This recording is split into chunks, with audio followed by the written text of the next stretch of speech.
ಕರಾವಳಿ ಸಾಂಪ್ರದಾಯಿಕ ಮೀನುಗಾರರೆಲ್ಲರೂ ಬೀದಿಗಿಳುವಂಥ ಪರಿಸ್ಥಿತಿ ಬಂದಿದೆ. ನಾವು ಇವತ್ತಿನ ದಿನ ಇಲ್ಲಿ ಮಾರಸ್ವಾಮಿ ಬೀಚ್ ಹತ್ರ ದೋಣಿಗಳನ್ನು ಲಂಗರ್ ಹಾಕಿ ನಾವು ಇವತ್ತಿನ ದಿನ ಪ್ರತಿಭಟನೆ ಮಾಡ್ತಾ ಇರೋ ಉದ್ದೇಶ ಏನಂದರೆ, ಪ್ರಪ್ರಥಮವಾಗಿ ಬೆಳಕು ಮೀನುಗಾರಿಕೆಯನ್ನು ನಿಷೇಧಿಸಬೇಕು. ಇದರಿಂದ ಮೀನಿನ ಸಂತತಿಗೆ ಮಾರಕವಾಗಿದೆ ಇದು. ಆಮೇಲೆ ಬುಲ್ಟ್ರೋಲ್ ಏನಿದೆ, ಬುಲ್ಟ್ರೋಲಿಂಗ್ ಮಾಡಿ ಎರಡು ಬೋಟಲ್ಲಿ ಬಲೆ ಎಳ್ಕೊಂಡು ಹೋಗುವಾಗ ಈ ಮೀನು ಏನು ದಡಕ್ಕೆ ಬರುವಂಥ ಮೀನೇನಿದೆ, ಈ ಮೀನು ಇದಕ್ಕೆ ಓಡಿ ಹೋಗ್ತದೆ, ಹತ್ತಿರಕ್ಕೆ ಬರೋದಿಲ್ಲ. ಇದರಿಂದ ನಮ್ಮ ಮೀನುಗಾರರಿಗೆ ಅಂದರೆ ನಾಡದೋಣಿ ಮೀನುಗಾರರಿಗೆ ತುಂಬ ಸಂಕಷ್ಟ ಎದುರಾಗಿದೆ. ಇದರಿಂದ ತುಂಬ ಕಷ್ಟ ಅನುಭವಿಸಿದೆ ನಾವು. ಯಾಕಂದರೆ ನಮಗೆ ಇವಾಗ ಇಲ್ಲಿ ಏನು ನಮ್ಮ ಸೀಮೆಎಣ್ಣೆ ಸರ್ಕಾರದಿಂದ ಏನು ದೊರೀತಾ ಇದೆ, ಆ ಎಣ್ಣೆಯನ್ನು ಬಳಸಿಕೊಂಡು ನಾವು ದೂರ ಪ್ರದೇಶಕ್ಕೆ ಹೋಗಿ ಮೀನುಗಾರಿಕೆ ನಡೆಸಲು ನಮಗೆ ತುಂಬ ಕಷ್ಟ ಆಗಿದೆ. ಯಾಕಂದರೆ ಈ ದಿನ ಮೀನು ಸಿಗದಿರುವಂಥ ಪರಿಸ್ಥಿತಿ ಉಂಟಾಗಿದೆ ನಮಗೆ. ಅದಕ್ಕೋಸ್ಕರವಾಗಿ ನಾವು ಸರ್ಕಾರವನ್ನು ಎಚ್ಚರಿಸಲಿಕ್ಕೆ, ಸರ್ಕಾರಕ್ಕೆ ನಮ್ಮ ಕಷ್ಟ ಏನಿದೆ, ಬಡ ಮೀನುಗಾರರ ಕಷ್ಟ ಏನಿದೆ, ಇದು ಸರ್ಕಾರಕ್ಕೆ ತಿಳಿಬೇಕು ಅನ್ನೋ ಉದ್ದೇಶದಿಂದ ಇವತ್ತು ಸ್ವಲ್ಪ ಪ್ರಮಾಣದಲ್ಲಿ, ಯಾಕಂದರೆ ಇದು ನಮ್ಮ ಜನಸಂಖ್ಯೆ ಅಲ್ಲ, ನಾವು ಸೇರುವಂಥ ಉದ್ದೇಶ ಏನಿತ್ತು ಅಂದರೆ ನಾವು ಕಡಿಮೆ ಅಂದ್ರೆ 50-60 ಸಾವಿರ ಜನ ಸೇರುವಂಥ ನಮ್ಮದು ನಿರೀಕ್ಷೆ ಇತ್ತು. ಆದರೆ ನಮಗೆ ಯಾರು ಜಿಲ್ಲಾಧಿಕಾರಿಗಳಿರ್ಬೋದು, ಇದು ಪೊಲೀಸರ ಅಧಿಕಾರಿಗಳಿರ್ಬೋದು, ನಮಗೆ ಯಾಕಂದರೆ ಜನ ಜಾಸ್ತಿ ಸೇರಿದಷ್ಟು ನಿಮಗೆ ಕಷ್ಟ, ನಮಗೆ ರಕ್ಷಣೆ ಕೊಡಲಿಕ್ಕೆ ಕಷ್ಟ ಆಗುತ್ತೆ ಅನ್ನೋ ಉದ್ದೇಶದಿಂದ ಸ್ವಲ್ಪ ಪ್ರಮಾಣದಲ್ಲಿ ಸೇರಿ ನಿಮಗೆ ನಮ್ಮ ಬೆಂಬಲ ಇದೆ ಅನ್ನೋದಕ್ಕೆ ನಾವು ಇವತ್ತು ಸೇರಿ ನಮ್ಮ ಸಾಂಕೇತಿಕ ಪ್ರತಿಭಟನೆ ಇದು. ಇದನ್ನು ಸರ್ಕಾರ ಒಪ್ಪಲಿಲ್ಲ ಅಂತಾದರೆ, ಸರ್ಕಾರಕ್ಕೆ ನಮ್ಮ ಮನವಿ ಅವರಿಗೆ ಮುಟ್ಟಲಿಲ್ಲ ಅಂತಾದರೆ, ಇದಕ್ಕೆ ತದನಂತರ ನಾವೇನಾದರೆ ಉಗ್ರ ರೀತಿಯ ಪ್ರತಿಭಟನೆ ಮಾಡ್ತಾ ಇದ್ದೇವೆ ಅಂತ ಸರ್ಕಾರಕ್ಕೆ ಎಚ್ಚರಿಸ್ತಾ ಇದ್ದೇವೆ. ವಸಂತ್ ಸುವರ್ಣ, ದಕ್ಷಿಣ ಕನ್ನಡ ಕರಾವಳಿ ನಾಡದೋಣಿ ಮೀನುಗಾರರು.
ಮೀನುಗಾರರ ವ್ಯವಸ್ಥೆ ಅಲ್ಲ, ಹಾಗಾಗಿ ದಯವಿಟ್ಟು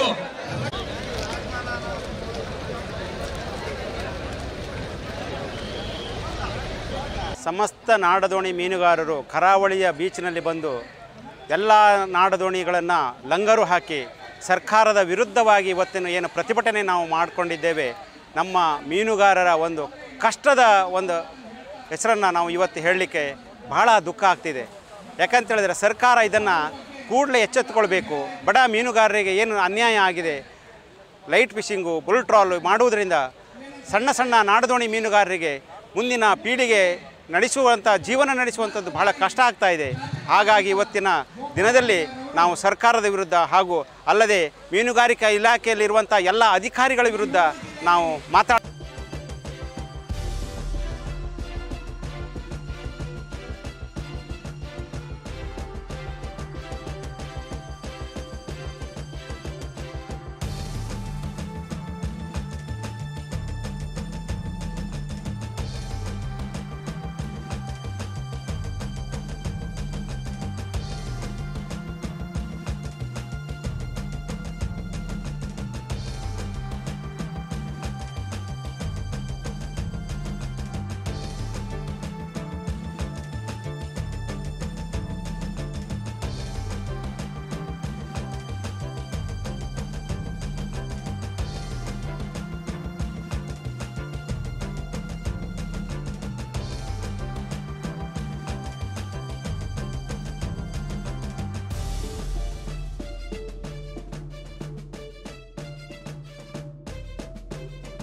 ಮೀನುಗಾರರ ವ್ಯವಸ್ಥೆ ಅಲ್ಲ. ಹಾಗಾಗಿ ದಯವಿಟ್ಟು